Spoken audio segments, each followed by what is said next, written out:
안녕하십니까. 내외방송 뉴스를 시작하겠습니다.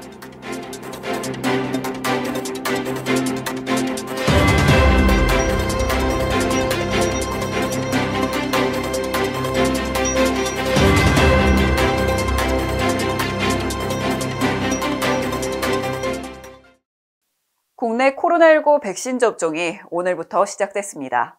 요양병원과 재활시설 만 65세 미만 입소자와 종사자, 그리고 의료진이 접종 대상인데요.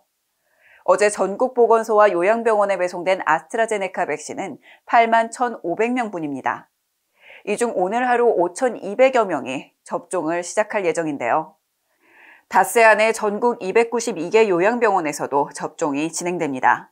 한편 화이자 백신 5만 8천여 명분도 오늘 낮에 인천공항에 도착했습니다. 화이자 접종은 내일부터 시작됩니다. 국민의힘 서울시장 경선 후보들이 오늘 합동 토론을 벌입니다. 나경원, 오세훈, 오신환, 조은희 후보 등은 이날 오후 3시 40분부터 서울을 바꾸는 힘 비전 토론을 진행하는데요. 4인이 함께 토론하는 방식입니다. 국민의힘은 다음 달 1일 열리는 토론을 끝으로 선거운동을 마무리합니다. 한편 국민의힘 부산시장 예비후보 간 토론에서는 박형준 예비후보가 승리를 거뒀습니다. 국민의힘은 다음 달 2, 3일 여론조사를 거쳐 4일 부산시장 최종 후보를 발표할 예정입니다. 남구준 초대 경찰청 국가수사본부장 임기가 오늘부터 시작됩니다. 지난 25일 문재인 대통령은 남본부장 임명안을 제거했습니다.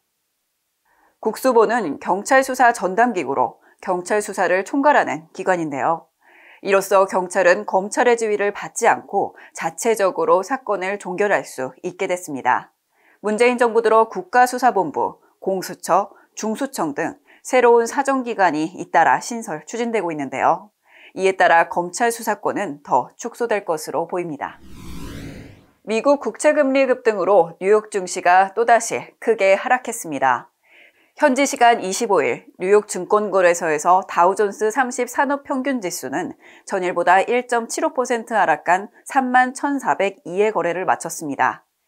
S&P 500 지수 역시 2.45% 떨어진 3,829회, 나스닥 지수는 3.52% 떨어진 13,119에 마감됐습니다.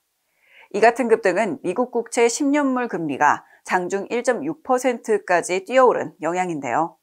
최근 미국의 경제 회복과 물가 상승 전망으로 금리가 꾸준히 오르고 있습니다. 증시 전문가들은 미 금리 상승에 대한 부담이 국내외 증시에 지속적으로 영향을 미칠 수 있다고 우려했습니다.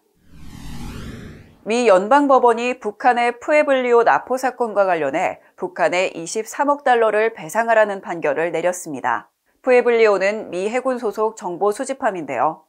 1968년 북한 해안 40km 거리 동해상에서 업무 수행 중에 위협을 받고 납포됐습니다.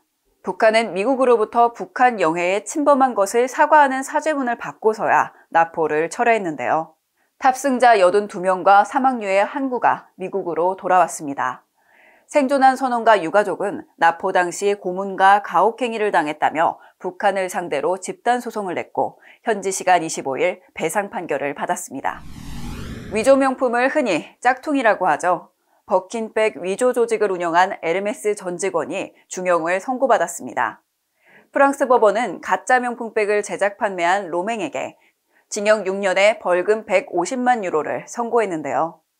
로맹은 에르메스 전 직원 8명과 위조 가방을 만들어 판매한 혐의로 기소됐습니다. 악어 가죽으로 만든 버킨백은 명품 브랜드 에르메스를 대표하는 가방으로 정품이 수억 원에까지 호가하는데요. 로맹은 하나에 2만 유로에 판매한 것으로 밝혀졌습니다. 이렇게 판매한 범죄 수익금은 240만 유로로 추정되고 있습니다.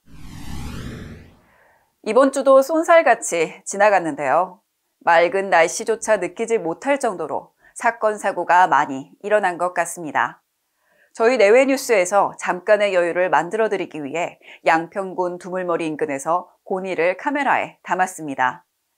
겨울나기를 마무리하고 시베리아로 떠날 채비를 하고 있는 모습, 영상 보시면서 뉴스 마치겠습니다. 지금까지 시청해주신 여러분 고맙습니다.